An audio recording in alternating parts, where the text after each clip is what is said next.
The gun industry is the only industry left that is not regulated. It used to be guns and tobacco. Now tobacco is regulated, but guns are not regulated. Toy guns are regulated.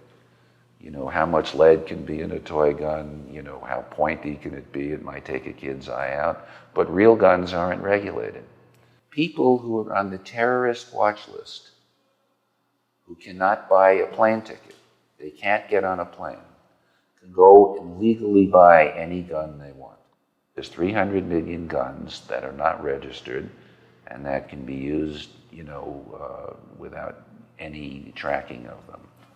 If you're coming out of the Army and you've been diagnosed with post-traumatic stress syndrome, that has to be reported to the prohibited purchaser database, so you shouldn't be able to get a gun. The NRA's position is that shouldn't happen. Anybody who's been in war and served the country should get any guns they want.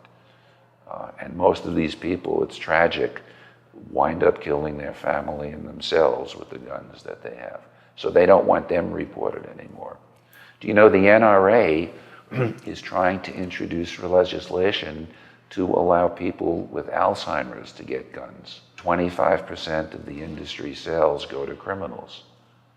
You would think that since the NRA's position is that we need to be safe against criminals, they'd want to pass every law that would make it harder for criminals to get guns, but that's not what they want to do. They want to protect that market share.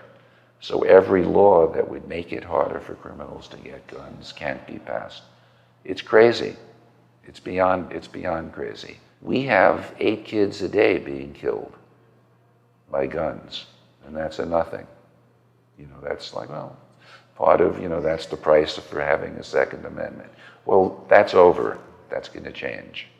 And National Gun Victims Action Council is going to make that change. And we're not going to make it by asking anymore, because asking is just a waste of time. We're not going to make it by trying to compete for politicians, because that's a game we can't win.